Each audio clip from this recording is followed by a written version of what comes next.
I'm Brad Clayton, PGA of America Master Teaching Professional at the Golf Zone in Oxford, North Carolina, and Sanctuary Golf Club in Beaufort, South Carolina. In 2008, I was very fortunate to be named Carolina's PGA Teacher of the Year, an honor that was truly one of the most humbling experiences of my life. I'm making this presentation to you because I want to do more. Since losing my hand in May of 2000, many people have looked at my accident as one of misfortune. However, in truth, it's been a great blessing for me. It's given me an opportunity to work with and influence people in a way I never thought possible. Simply by trying to overcome and find a way to get better and setting an example that you can do more and you can persevere has hopefully given people an insight to say, hey, maybe I can do more than I thought possible. My opportunity, or my arm, that is simply a hand. It's a visible thing. Many people deal with much more than I do on a daily basis. Mine just happens to be visible. But you can overcome, you can make a difference, and you can find a way. For the last few years, I've been looking for a way to make a difference in more people's lives. And so when I got an email that the Golf Channel was looking for an instructor, it seemed like the perfect opportunity for me to do this. So hopefully with my professional resume and my ability to relate to many different kinds of people in a way that's probably a little bit more uncommon than normal, hopefully that makes me a top candidate for this position. Normally when I do my presentations and do my trick shows or presentations for clubs, wounded warriors, whoever I'm doing it for, I have a prosthetic arm that allows me to hit shots and do a trick show and demonstrate. But several weeks ago someone stole my car. In it they got my golf clubs, my arm, my teaching aids, my cameras, my computers, the whole 9 yards. So I'm not able to use that today, but I don't teach with that arm anyway, so won't make any difference in my demonstrating what I'm going to talk about the golf swing here.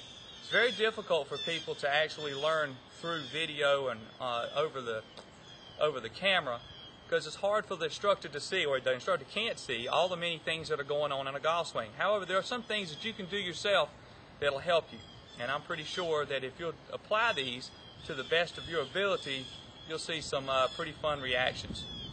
First thing I like to see is a grip that is a little bit stronger than neutral. I like to see it more on the back side so we can get some back pressure on the golf club and some compression to the golf ball. When you're able to do that and get your hands a little bit in better position, that's going to encourage your body to actually make a more dynamic athletic motion and swing back to the golf ball. So we want to get our clubs more in the fingers, so we're on the back side of the club so we can get some pressure on the shaft. A good way to do that is to get your lead hand and hold it down beside your hip and let it fall in your fingers. Don't look at it and try to place your hand there, but feel it. Just look straight forward or close your eyes and try to feel it in your fingers with the front edge of the club and the shaft making a straight line. Once you get that, the back hand will just float in, and the palm of that hand, kind of hard for me to show you that, but the palm of that hand actually faces parallel to the target line. So you're feeling the club a little more in your fingers. Your foot position, let's get about as wide as your hips and shoulders and relatively straightforward. Posture is going to be nice and tall with a straight back, bent forward with your rear up, arms hang down comfortably, and slightly flex your knees. Ball position, wedges are going to start in the middle.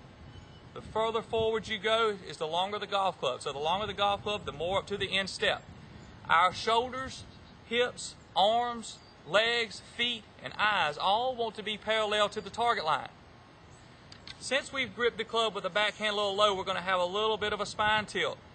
When the ball position's in the middle, as you can see, you're going to have a little spine tilt because the backhand's lower, but the further forward you go, the more spine tilt we'll get in order to maintain a parallel to the target line alignment. If you don't do that and you move forward with your shoulders, you're going to open up, and that's going to really encourage a out to in golf swing. So let's really make sure that we get everything parallel to the target line. So first is grip, then foot position, posture, ball position, and alignment. If you can get started properly, that's going to encourage your whole golf swing to move in a better way. One thing the main thing to me, as once you get that set up, that's going to influence the whole sequence of motion, is talking about the back leg. Now, the older I get, the less I actually say in a golf lesson, and the more streamlined I get, because to me, hitting a golf ball straight is just really not that difficult. There's not that much to it, and it doesn't have to be that complicated. In my opinion, it's way, way overanalyzed. There's just not that much going on. There's a lot going on, but it's just not that difficult to make the motion work if you have one or two simple things. First being that setup. Swing-wise, this back leg is, to me, or your back leg, is the most important part of the golf swing in motion. And that is that back leg braces. Anytime that knee floats or the leg straightens, you'll tend to let your body lift up in the air. And when that happens, you don't have any motion or any ability to move forward except through effort from the upper body, which to me is going to throw the club straight outside, make it go down, and do all kinds of inconsistent things that we don't like. So if you can first get that set up, brace this back leg and turn against that back leg. Just turn as far as your body will allow you. Your flexibility will tell you how far that is. So we're going to coil against that back leg and use it as a springboard, as a pushing platform to get you to move forward into a balanced finish position, just like any other dynamic motion you've ever made. Any dynamic motion, throwing a ball, even pitching a horseshoe, back leg is always flexed, braced against, and pushed forward up into a balanced finish position. And if you can get that motion going, or that leg braced for you, it's amazing what you're able to do as far as getting the club to seek the proper path.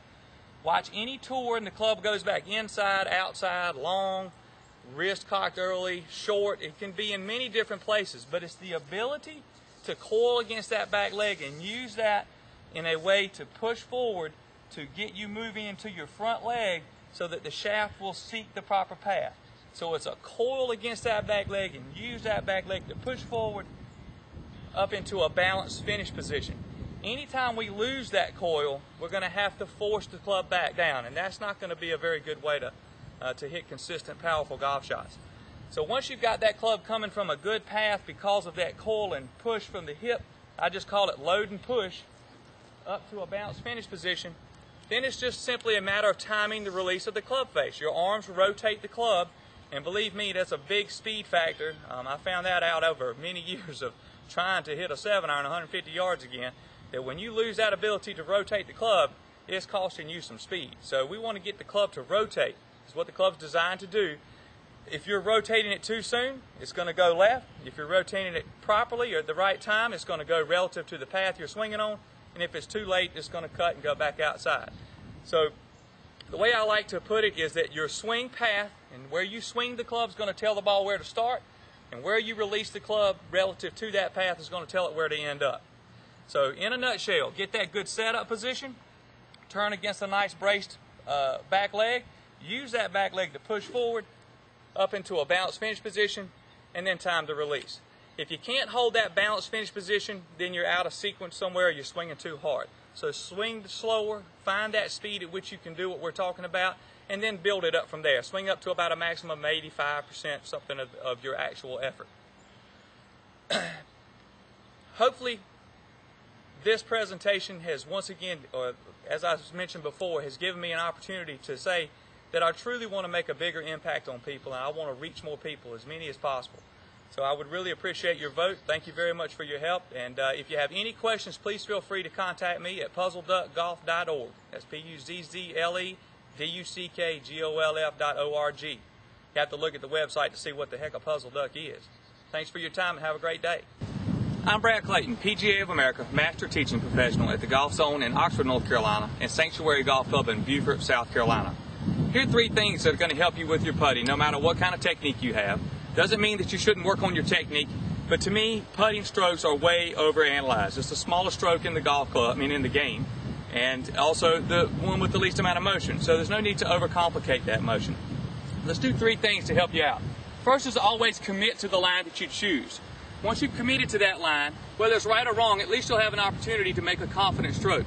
Second, let's use our eyes in a better way and start to learn to look at curved lines on breaking putts rather than a straight line to the hole. Too many people look too directly at the hole, which will tend to make you play too little break and have to hit the ball too hard to hold the line. So look in curves. Pay attention up here and start looking in this line up here where you have to start it. If it's not correct up here, it's definitely not going to be correct down there. So look in curved lines and trace the line rather than point looks. Third is to approach the ball on that line. Not directly from behind the ball to the hole, but approach the ball on the curved line in which it needs to start. So we're going to approach it on that line, aim the club face first, set up to the club face, trace that line again, make our confident stroke, and I guarantee you that you're going to make more putts. You'll get the ball started on line easier, and your distance control will improve. Thank you for your time and have a great day.